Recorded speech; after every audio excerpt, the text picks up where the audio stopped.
na presença de Deus derramar, mas só podes fluir o que estás a pedir quando tudo deixares no altar.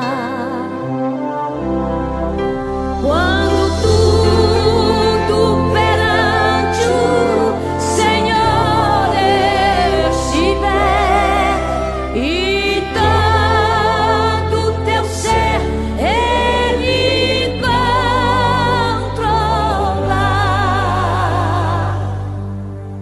só então hás de ver que o Senhor tem poder quando tudo deixares no altar.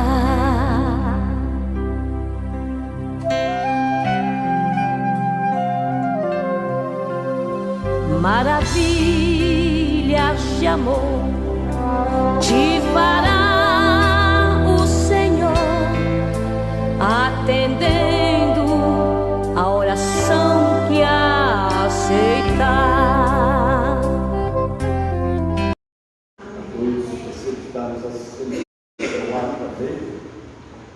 Hoje nós temos um tema para estudo de doutrina: Jesus, o varão perfeito. O homem foi feito reto, mas perdeu a retidão, perdeu a perfeição, não é? Eu vou pedir que a Michele coloque para nós Efésios capítulo 4, verso 13 ao versículo de número 15. Porque o desejo de Deus, o propósito de Deus é nós chegarmos a essa perfeição.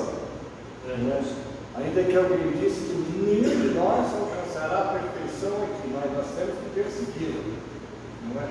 Porque não podemos nos contentar com menos. Está aqui Efésios 4, do versículo 13 até o versículo 15. Vamos ler juntos? Vamos aproveitar e ler o painel, não sei se vocês alcançam aí.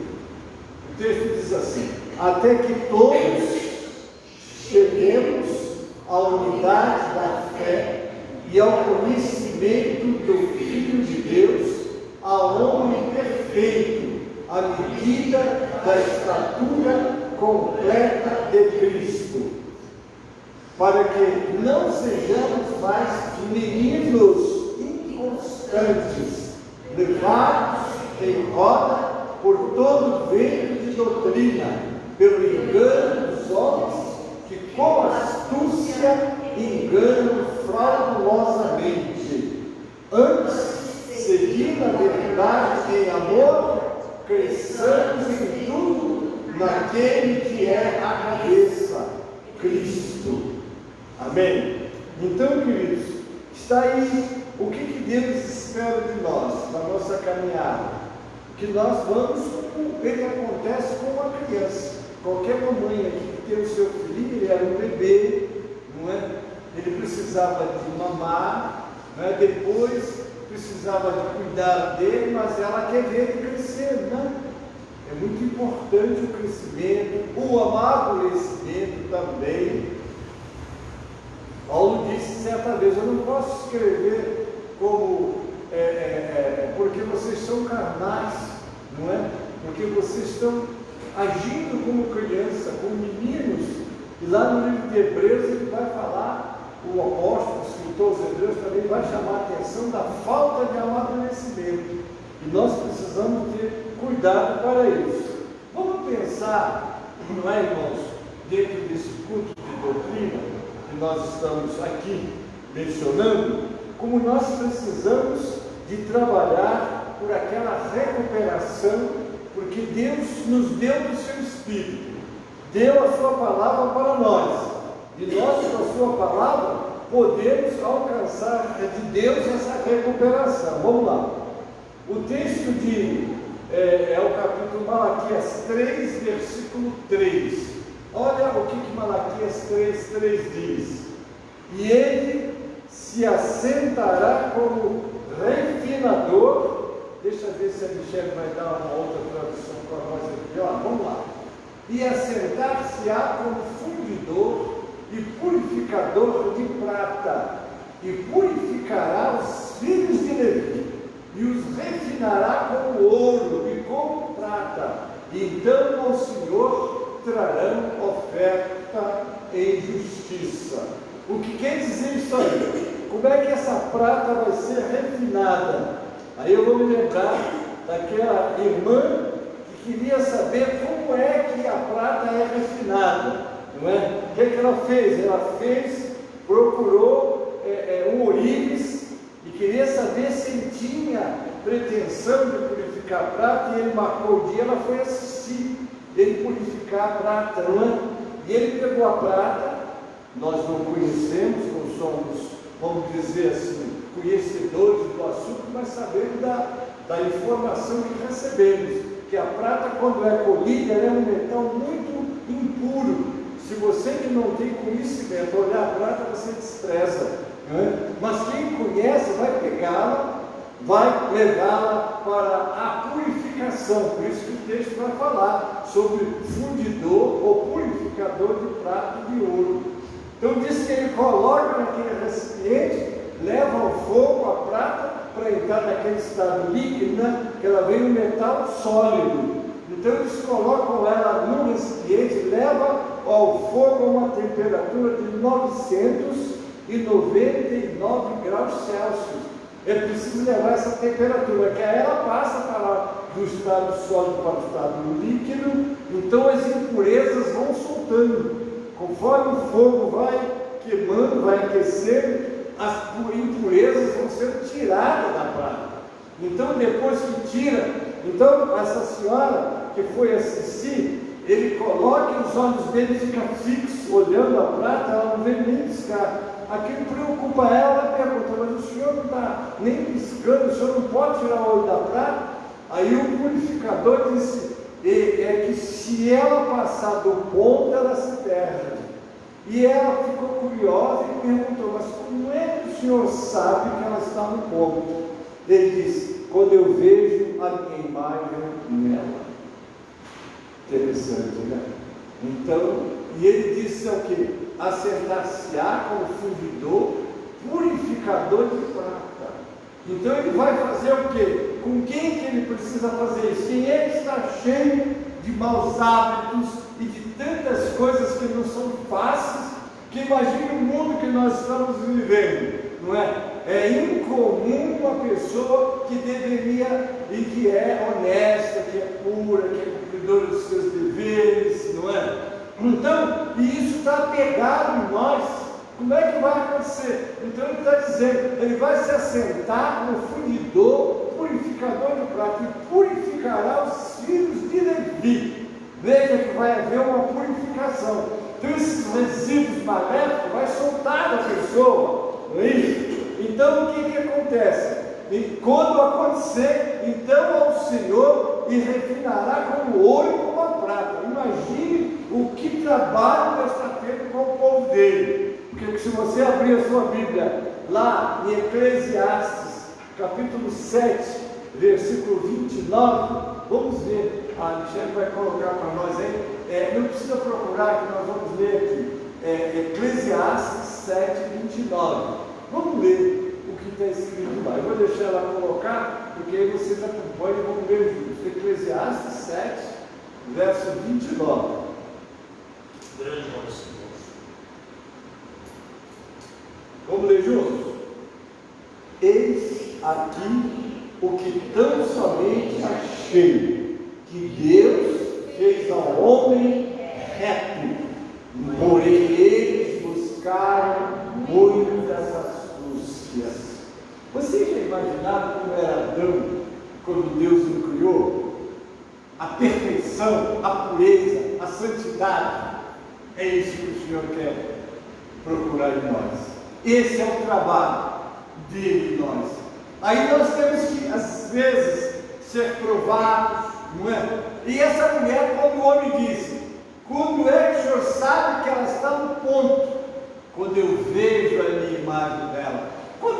nos criou, a Bíblia diz assim, e o Senhor Deus fez o homem, fez a mulher, vamos completar, a sua imagem, conforme a sua semelhança. Mas queridos, o pecado veio, querer a imagem de Deus, querer a semelhança de Deus, isso foi tudo, é o que está o texto de Eclesiastes 7:29. Eis aqui que tão somente achei que Deus fez ao homem reto, porém eles buscaram muitas astúcias. Como é que está o mundo que nós vivemos? Não é? O que o povo está fazendo, distanciando de Deus? Não é? Se aproximando daquele que veio roubar, matar e destruir. Por isso que Jesus disse para os judeus, lá no capítulo 5, 29, 39 e 40 do livro de João, não precisa pôr não. Essas duas frases. A primeira, não é? Foi o que o Senhor disse, vocês examinam as Escrituras, porque, irmãos, o que vai nos ajudar a recuperar essa imagem perdida é a prática da palavra de Deus, é você meditar, é você deixar a palavra de Deus purificar, santifica-os na verdade, a tua palavra é a verdade. Se nós nos ocuparmos de ler a Bíblia, de buscar a direção de Deus para tudo que fazemos, a instrução de Deus, a nossa vida vai acontecer o que está lá no 119, 105, lâmpada para os meus pés, é a tua palavra e luz para o meu caminho. Mas como nós vamos conseguir isso daí? A palavra de Deus quer nos instruir, ela vai nos instruir, mas é preciso que nós deixemos que ela trabalhe nas nossas vidas. Foi o que o Senhor disse para Nicodemos. O que ele disse para Nicodemos? Nicodemos, se você não nascer de novo, você não vai ver o reino. Por quê? É como se Deus colocasse uma nova lente nos nossos olhos para nós enxergarmos as coisas de Deus. Porque o mundo, como está lá em 4 de 2 Coríntios, capítulo 4, não é? 2 Coríntios 10, não, versículo 4, capítulo 4, deixa eu não confiar na minha memória, não, deixa eu ver aqui. Eu disse 2 Coríntios, capítulo, deixa eu ver o 4, 2 Coríntios, capítulo 4 mesmo. Capítulo 4, verso 3 e 4. Mas se ainda o nosso Evangelho está encoberto, é para os que se perdem, está encoberto, nos quais o Deus deste século cegou o entendimento dos incrédulos, para que lhes não resplandeça a luz do Evangelho da glória de Cristo, que é a imagem de Deus, a imagem que foi perdida, é a imagem de Deus. Nós vamos estar cegos, ele não valoriza. Você fala de Jesus para as pessoas, Jesus, não é? Então eles não dão valor, mas Jesus, como ele mesmo disse, eu sou o caminho, a verdade, a vida. Ninguém vem ao Pai a não ser por mim, e vir ao Pai é essa imagem recuperada. Se essa imagem não for recuperada, como é que o homem vai poder desfrutar, não é, dessa comunhão gloriosa que nós precisamos de cultivar, buscar e vivenciar com o nosso Deus? Aí nós vamos entender Romanos capítulo 8, 28 e 29, porque Deus quer trabalhar, quer tirar as arestas, quer tirar tudo que impede que nós sejamos a imagem e semelhança de Deus. Quer ver? Leiam comigo, Romanos, pode pôr para nós, Romanos 8, 28 e 29. Olha que coisa interessante, não é? Porque Romanos 8, 28 e 29 é uma palavra que nós sempre lemos. Nós vamos meditar que esse trabalhar de Deus nas nossas vidas é para recuperar a imagem perdida. Como é que diz aí? Vamos ler juntos? E sabemos que todas as coisas contribuem juntamente para o bem daqueles que amam a Deus, daqueles que são chamados segundo o seu propósito. Para quê?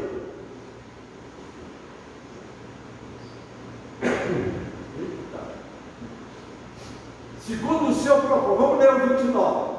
Porque os que Deus conheceu, também os predestinou serem conforme a imagem do seu Filho, a fim de que ele seja o primogênito entre muitos irmãos. Olha só, nós temos que recuperar essa imagem perdida, não é? O pecado tirou, Deus fez o homem reto, mas ele se detém em muitas astúcias, e as astúcias foi que maculou aquela imagem que nós tínhamos do Senhor. E então, para trabalhar essa imagem, o que ele vai fazer? Ele vai começar aqui a trabalhar na vida da gente.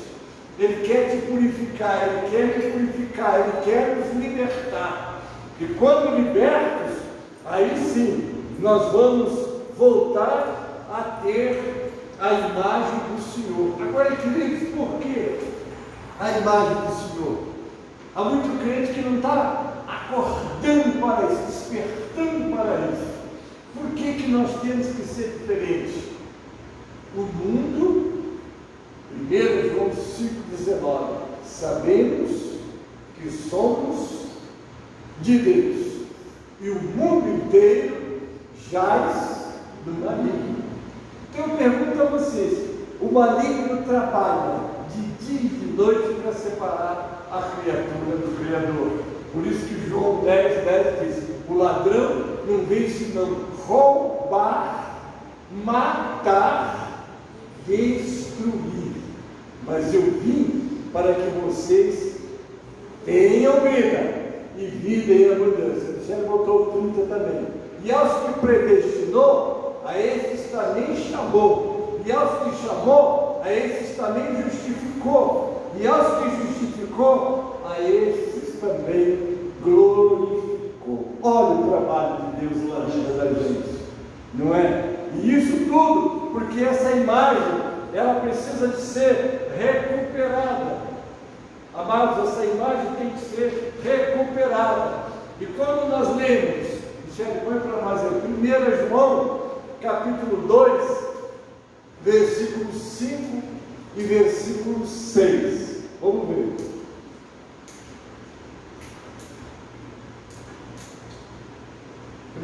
João, capítulo 2, verso 5 e verso 6. Olha o que diz o texto. Vamos ler junto? Mas qualquer que guarda a sua palavra, o amor de Deus está nele, verdadeiramente aperfeiçoado. Nisto conhecemos que estamos nele. Agora vamos ler o 6. Aquele que diz que está nele, também deve andar como ele andou. Não é? Você está nele? Tem que andar como ele andou. Não é? Ele veio fazer o quê? Buscar e salvar o que se havia perdido. Então esse foi e é o trabalho do Senhor. Vamos lá. Você sabe que você realmente conhece Cristo se você caminha em obediência à sua palavra, porque é manifestado na forma de viver. Não adianta você dizer que é crente, você tem que ser. Não é? Você agora é uma nova criatura. Nós estamos ministrando as escolas bíblicas dominicais, estamos falando sobre a igreja de Efésios, falamos sobre a igreja de Esmirna, falamos da igreja de Pérgamo, não é? Da igreja de Pérgamo eu precisei de 2 aulas.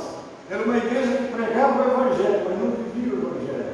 Que adianta, não é? Por quê? Porque os seus líderes, havia uma infiltração dos colaitas que ensinavam para eles assim: quanto mais vocês cometerem coisas erradas, mais vocês vão conhecer o amor de Deus.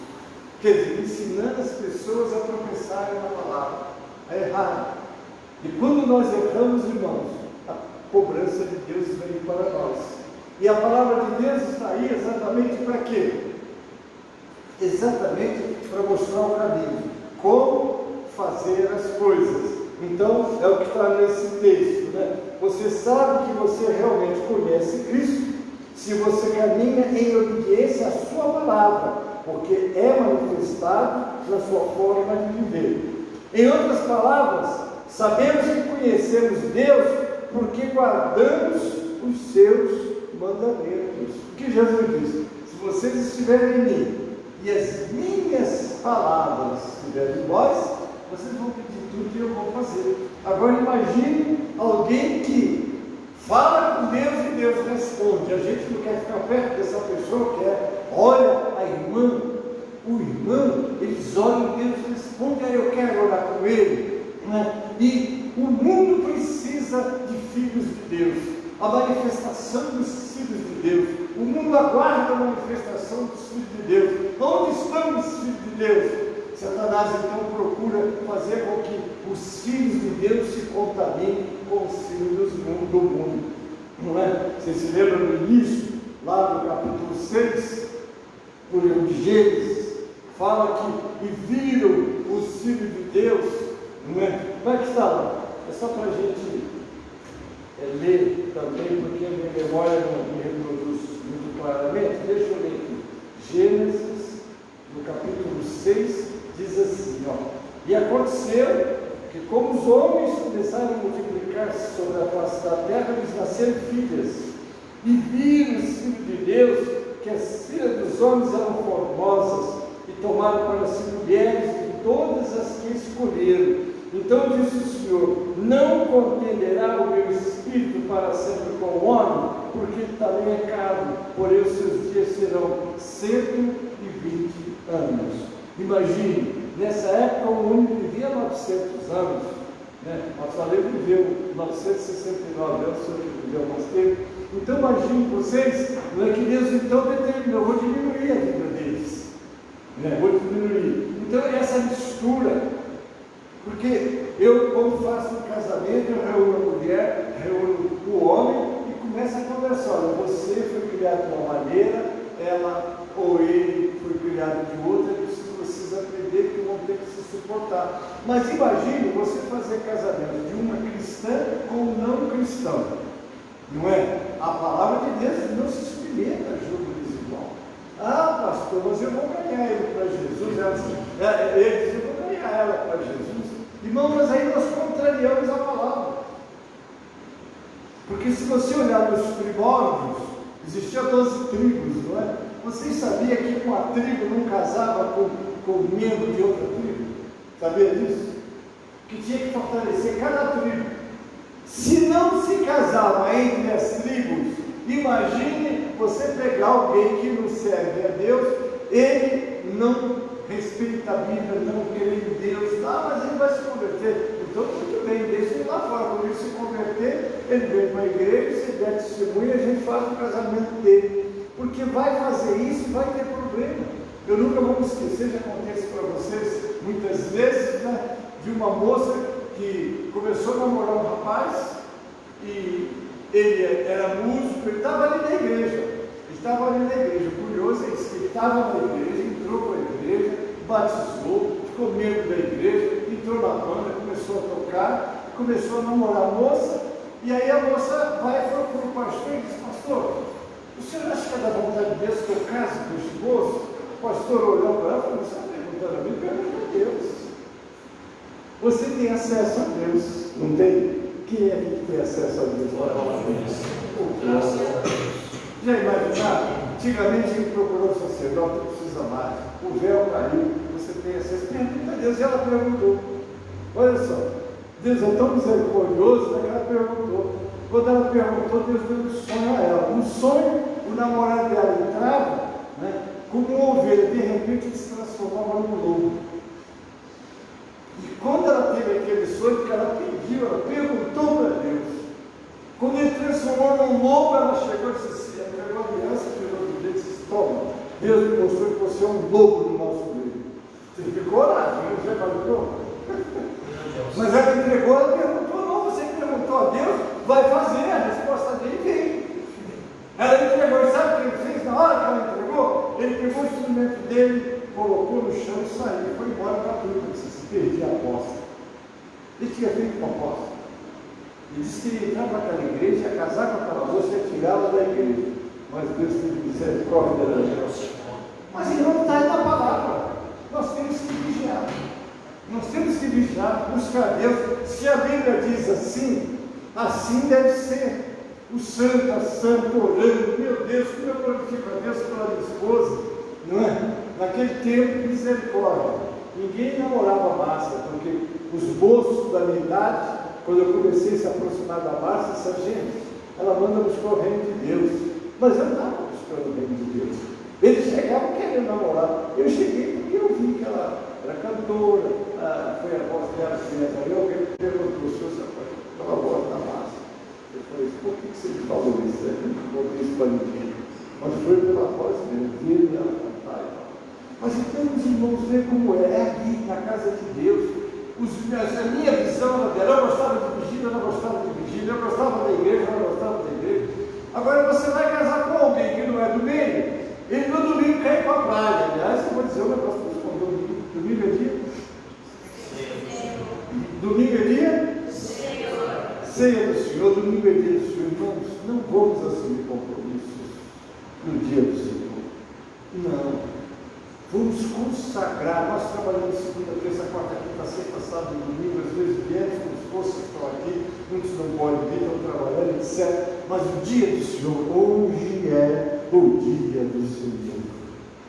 Isso agrada a Deus, alegra o coração de Deus. Mas aí tem que ser crente, né? Para poder valorizar essas coisas. Então o casamento tem que ser feito sim, no meio cristão, no meio evangélico, para poder cultivar os valores, não é? Já pensou? Não é? Você, na sua casa, uma vez alguém me convidou, ia casar, me convidou para ver a casa. E eu fui, cheguei e olhei assim a casa, tinha tanta decoração, e eu disse para essa pessoa, engraçada, aqui não tem nada que lembre Jesus. Me lembra que você é um cristão. Tinha não. Será que nós não temos nada na nossa lar que lembra que somos cristãos? Devemos ter, né? Devemos ter. Que sirva de exemplo. Porque eu e minha casa serviremos ao Senhor. Minha casa será um pedaço do céu. Não é? E tudo que ali estiver, lembre o nosso Deus e alegre o coração do nosso Deus. Amém, irmão? Vamos pensar assim. João está ensinando que a salvação evidenciada, ela é evidenciada pela obediência. Obediência em tudo, não é? Vamos lá. E por sua vez, essa obediência contribui para a nossa garantia de salvação.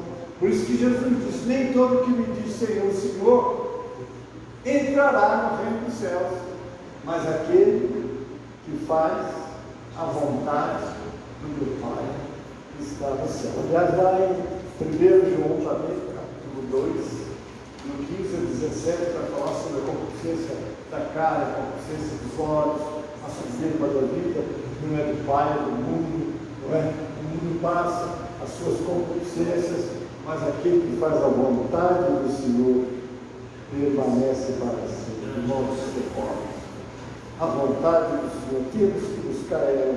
A obediência é um sinal de que conhecemos a Deus, reconhecendo que Ele espera que seu povo viva em obediência a Ele. Será? Faz assim um exame introspectivo, retrospectivo. Será que a minha vida é uma vida de obediência a Deus? Eu procuro obedecer a Deus? Porque, queridos, nós temos que nos preocupar muito com o que está escrito aqui em Colossenses capítulo 3. Por favor, Colossenses 3, Guilherme. Colossenses 3, ele dá assim uma visão, não é? Daquele que quer servir a Deus, quer fazer a vontade de Deus e, de fato, está e vai morar com o Senhor na glória. Olha aí, faz um exame agora enquanto nós lemos, está aí? Colossenses 3, vamos ver junto? Portanto, se já ressuscitaste com Cristo, buscai as coisas que são de cima, onde Cristo está sentado à destra de Deus. Vamos dois. Pensai nas coisas que são de cima e não nas que são da terra. Porque já estáis mortos e a vossa vida está escondida com Cristo em Deus. Muito claro. Quando Cristo, que é a nossa vida, se manifestar, então também vós vos manifestareis com Ele em glória. A nossa vida está escondida. Pastor, mas cuidado com esse mais. Porque você bota o mais, porque os seus olhos já estão nas coisas do mundo. Muito cuidado. Amém, querido? Como precisamos de ter cuidado. No versículo 4, João reafirma o versículo 3 com aviso. Aquele que diz, eu o conheço, e não guarda os seus mandamentos, é mentiroso, e nele não está a verdade. 1 João 2, 4. O seu argumento é que se você afirma conhecer Deus, mas sua vida não é alterada, então este é um sinal seguro de que você não conhece a Deus. Por quê? Porque a verdade de Deus muda e leva a pessoa a uma vida transformada. Você teve um encontro com Deus, a sua vida foi transformada. Olha Saulo de Tarso. Como é que aconteceu com Saulo? Ele teve um encontro com o Senhor. Quem era o Saulo antes daquela queda lá em Damasco? E quem foi o Saulo depois da queda? Porque ele perguntou, quem és, Senhor? Eu sou Jesus a quem tu persegues. Duro é para ti recalcitrar contra os aguilhões. Aguilhão é aquilo que a gente põe para o animal responder às rédeas que quer conduzir. Então, quando essa vida transformada não está presente, você pode ter certeza que a pessoa nunca estudou ou aprendeu a verdade e, portanto, nunca conheceu a Deus. Conhecer a Deus, irmãos, você conhece a Deus? Quem é Deus para você? Deus é misericordioso, é bondoso, Ele sabe que eu sou fraco, isso eu estou sempre repetindo, Ele sabe disso. E porque Ele sabe que nós somos fracos, Ele nos deu o Espírito Santo, amém? Sem o Espírito Santo, nenhum de nós conseguiríamos ter uma vida vitoriosa. Ter fortalecimento do Espírito Santo nos permite caminhar dignamente perante Deus, que o chamou para o seu reino e glória. Está lá em 1 Tessalonicenses 2,12. E que não há maior alegria que andar na verdade. 3 João, no versículo 4. E com honestidade, 1 Tessalonicenses 4,12. A fim de que andem decentemente aos olhos dos que são de fora e não dependam de ninguém. Nós temos Romanos 13, 14, que diz assim: comportemos-nos com decência, como quem age à luz do dia, e não em orgias e bebedeiras, não em imoralidade sexual e depravação, não em desavença e inveja. O 14, ao contrário, revistam-se do Senhor Jesus Cristo e não fiquem premeditando como satisfazer os desejos da carne.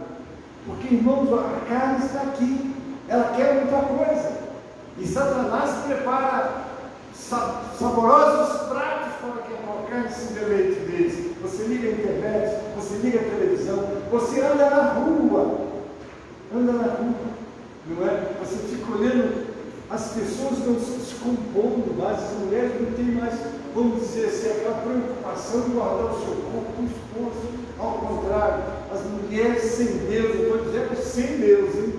Elas querem exibir o corpo dela para se tornar bonita, mas você está linda, bota esse decote, deixa o seio aparecer, deixa a sua roupa íntima aparecer, porque isso está na moda, e Satanás vai ficar colocando isso. E se nós não tomarmos cuidado, nossas crianças, irmã Ana Elizabeth, mães que estão aqui, muito cuidado dos seus filhos, muito cuidado. Estava viajando com o Breno, ele disse para mim que teve que tirar a menina dele de uma escola, porque a grade da escola, eu falei isso para repetir, né? Está na grade a ideologia de gênero, né? Isso daí não vai ser só permitido, vai ser obrigatório. Imagine você, e aí, irmã Elizabeth, mães que estão aqui, pais, como vamos fazer com os nossos filhos? Não é? Porque eles agarram no celular e não querem largar. E não se preocupem, que eles ali vão receber muita instrução. E instruções de uma Bíblia. Então é preciso que nós vigiemos. É a pressão do mundo, é a pressão de Satanás. O tempo dele está terminando. Mas antes de terminar, ele vai desgraçar a vida de muita gente. Aí a necessidade de nós estarmos na nossa escola bíblica. A escola bíblica tem que ser o culto mais cheio da igreja. Não é? A classe das crianças tem que ter uma atenção especial. Eu sei que a irmã Elizabeth está preocupada com isso. E nós precisamos de dar todo o apoio. Não deixe a sua criança em casa, não. Não faz isso não, vamos lutar. Domingo é o dia do Senhor. Vamos vir para a casa do Senhor, vamos orar para as nossas crianças, vamos fazer com que as nossas crianças tenham prazer de subir nesse altar para louvar a Deus. Mas louvar mesmo, não é só cantar, que a música é bonita, não, meditar na letra. E nós temos que estar instruindo eles, porque, meus irmãos, quem não acordar nesse princípio que isso está acontecendo no mundo está acontecendo isso, e o Brasil agora abriu as portas, e só Jesus na vida da gente. Já estão querendo, já está se comentando isso nos bastidores dos governantes, não é? Que vai ser proibido você pregar o Evangelho, falar de Jesus. Uma irmã me mandou, olha, pastor, o que está na Câmara passando aqui? Você não vai poder perguntar a ninguém, nem dizer que ele precisa do Senhor. Isso é forçar a pessoa a ser crente. Você já imaginaram? Que coisa séria. Eu só disse uma resposta para a igreja vai continuar pregando. Nós vamos continuar pregando. Daí nós precisamos estar cheios do Espírito Santo de Deus. Porque os desafios vêm, e só Deus na vida da gente, só o Espírito Santo na vida da gente. Agora o Espírito Santo dá uma força tremenda, viu, gente? Eu já vivi em situação, eu lembro um dia que alguém chamou o pastor Gênesis no Márcio, mas o pastor Daniel Santos e o pastor Darício, e um grupo de idosos que aconteceu lá em Realengo, há muitos anos aconteceu comigo, uma senhora que foi liberta, que eu fosse orar na casa dela, pelo filho dela, que estava terrível. E eu fui, quando passei, demoniado. Ela estava demoniada, foi liberta, assim, eu fui para o pé demoniado. Quando eu passei para ir na casa, passou um lado forte do nosso lado, quando ele passou, eu disse assim, gente, esse aí é o meu filho. Quando eu olhei o volume do homem, eu falei, graças a Deus, Deus tirou esse homem de lá. Eu vou lá fazer uma oração, né? Eu enfrentar um fortão desse, ainda cheio de demônio, imagina. Mas eu fui. Quando eu cheguei lá, mostrou sangue na parede, assim, o senhor está vendo aí essa parede de sangue? É o padrasto dele, que rebentou essa noite, ele estava no hospital todo quebrado. Eu falei, Jesus é bom, orar é embora. Aí eu orei pela casa, quando eu terminei de orar, que abro os olhos, o homem está lá no meio. Ele olhou para mim e disse assim, ponha-se daqui para fora. Mas falou com aquela voz, não é? Do inimigo mesmo, aqueles olhos bugalhados, vermelhos. Olhou para mim, por que você trouxe eles aqui? Olhou para mim, ponha daqui para fora.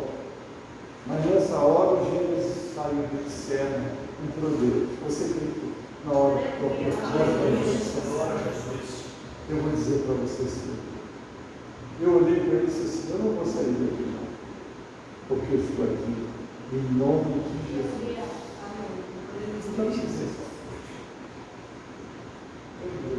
ele só disse uma coisa para mim, não vai não, foi na cozinha, pegou um peixeiro e pegou a minha direção. E o diabo é tão sagaz que chegou no meu ouvido e disse, corre pastor, é melhor que eu anuncie do pastor covarde do que o pastor morra. E eu olhei para o diabo e falei assim, eu vou sair daqui, porque eu estou aqui em nome de Jesus. Sabe o que esse ali foi o diabo? E aquele homem vinha, não tinha porta, só o portal, Chegava na altura dele ultrapassar e batia no escudo invisível. Eu vi ele bater, e voltar. 3 vezes não consegui. E chegou, botou a mão na mesa e desferiu com a faca, com a peixeira na mão, que atravessaria a mão dele. Depois eu olhei para a mão dele, não tinha nenhum risco. Coisa diabólica mesmo. Não é? Mas ele não conseguiu. Aí virou, ficou lá. Eu olhei para aquele homem, caído assim, todo triste. Eu disse: Senhor, traz aquele homem do nosso meio. Porque tinha que vir se Deus permitisse onde eu estava. Eu estava aqui, estava ali. Mas o Senhor, que é a nossa proteção, irmão, o que eu tenho visto Deus fazer, eu confesso para vocês, eu vi Deus ali. Ele não conseguiu passar. Naquela hora ele passou. Quando ele passou, começou a orar. E os demônios começaram a sair. Pastor, volta, que os demônios voltaram. Não voltaram, não, irmão. É muito demônio que está dentro desse corpo. Foi até que o homem ficou liberto sem demônio nenhum. Tinha sido maestro de uma igreja, saiu da igreja e foi para uma cumba. E aquela coisa, né? O diabo encontrou a casa limpa, enche de demônio essa vida. Mas ele foi liberto e foi para a nossa igreja lá em Realengo. Então vocês veem que essa é a situação. E se você tiver, se o Espírito Santo tomar a sua vida, se você tiver a presença de Deus para fazer a obra de Deus, porque nós não sabemos como será o nosso amanhã. Alguém vem falar isso, eu não estou nem preocupado, irmão. Eu vou fazer a obra de Deus. A obra de Deus será feita.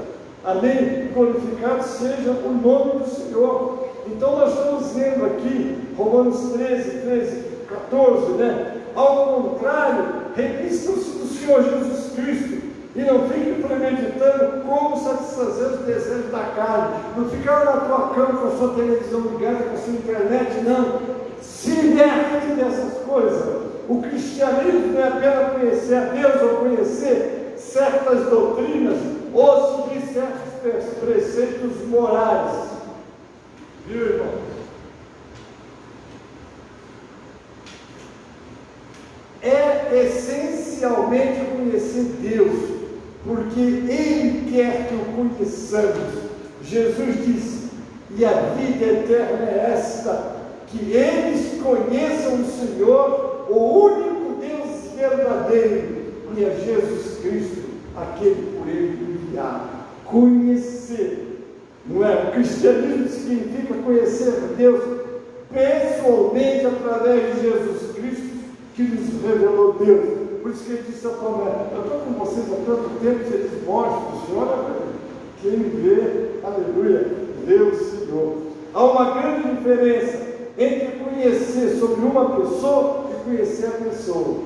Em geral a gente vê atores, a gente vê ou um repórter, uma pessoa assim famosa. Eu conheço, mas você conhece porque vê mesmo à distância, mas é diferente você conhecer a pessoa pessoalmente e poder dizer como Abraão, amigo de Deus. Quem pode dizer assim? Ah, Deus é meu amigo, eu sou amigo de Deus.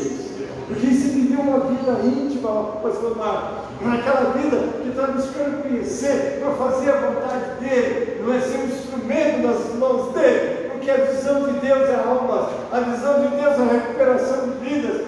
Mas se você está próximo dele, ele vai te mostrar tudo que ele quer, e você, nas mãos de Deus, vai trazer muitas almas para o Senhor. Isso é muito maravilhoso. Então, há uma grande diferença entre conhecer sobre uma pessoa e conhecer a pessoa. Olha que coisa, né?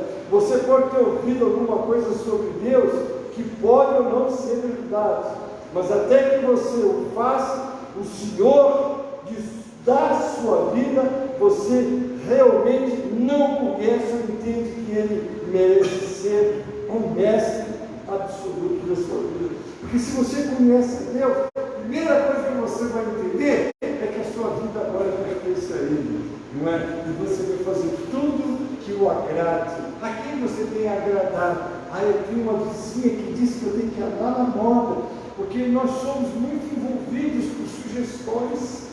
Aí caímos lá no Salmo 1, bem-aventurado é o varão que não anda segundo o conselho dos ímpios, nem se detém no caminho dos pecadores. Em nosso texto, João diz que permanecemos em Cristo, caminharemos como Ele caminhou. você tem que andar como Ele andou. Isso significa que Ele é o nosso exemplo supremo para viver. Amém? Jesus nos mostrou como devemos viver em total dependência do Pai e em completa submissão à sua vontade, por mais difícil que seja. É difícil servir a Deus? Estamos num mundo que jaz no maligno, mas se você estiver com o Senhor, fazendo a vontade do Senhor, Ele vai te dar livramento em todos os embates que você tiver que enfrentar. Certo assim, irmãos? Jesus declarou: digo a verdade a vocês, o Filho nada pode fazer por si próprio, Ele só faz, isso aqui é forte, Ele só faz o que vê o Pai fazer, porque tudo que o Pai faz, o Filho também faz. João 5,19, o Evangelho de João 5,19. Então você, pai, mãe, ensina os seus filhos a fazer. Mostra que você de fato conhece o teu Deus, porque o teu filho vai te copiar. Certo assim? Ele também diz: eu sempre faço o que lhe agrada. Você está preocupado em agradar quem? O Senhor, ou o vizinho, ou a vizinha, ou o marido, ou a mulher? Você deve fazer tudo para agradar o marido e a mulher, mas no Senhor. Amém? Vamos lá. Embora ninguém possa fazer reivindicações semelhantes, todos os que afirmam permanecer em Cristo devem ter o mesmo foco e direção, não para agir independentemente de Deus, mas em total dependência dele. Não devemos viver para agradar-nos à parte de Deus. A parte de Deus, quer dizer, separado de Deus, mas para fazer as coisas que lhe agradam. O que agrada o Senhor? Andar como Jesus andou significa que nossas vidas devem ser caracterizadas pela dependência diária de Deus, submissão a Ele e obediência à sua vontade. Essa é a vontade do Senhor, a nossa santificação. Amém? Nosso objetivo geral na vida será buscar primeiro o seu reino e justiça. Procuraremos agradá-lo por nossos pensamentos, palavras e atos. Embora nunca possamos caminhar perfeitamente como Jesus andava, deve ser nosso constante objetivo e esforço para fazê-lo. Eu não sou, mas eu vou me esforçar. E nesse esforço meu, Deus esteja bom para me ajudar. Amém, queridos? Então pergunta-se: conheço Cristo? Você confiou nele como a propiciação pelos seus pecados? Porque a propiciação é quando nossos pecados são de fato pagos. Se assim foi, pergunta-se: eu sei que eu conheço como? Eu obedeço a sua palavra, procuro andar como Jesus andava? Será que essa é a direção e o foco de sua vida? Você pode saber que você o conhece, se você quer fazer a vontade dele. Porque uma das coisas é como está lá no livro de Hebreus, né? Seguir a paz com todos e a santificação, sem a qual ninguém verá o Senhor. Precisamos entender que existem razões por que obedecemos. Obedecemos porque temos que fazê-lo. Obedecemos porque precisamos, ou obedecemos porque queremos. Você quer obedecer ou você se sente obrigado a obedecer? A coisa tem que ser voluntária. E que o crente obedece a palavra de Deus porque ele quer, porque a relação entre ele e Deus é de amor. Então eu não faço porque sou obrigado, eu faço porque eu amo o Senhor. Jesus disse: se vocês me amam, cumprirão os meus mandamentos. Mas é por amor, né? Não é por obrigação nem por medo. Estamos pedindo que você olhe dentro do seu ser e responda a essa pergunta: você está guardando os mandamentos de Deus?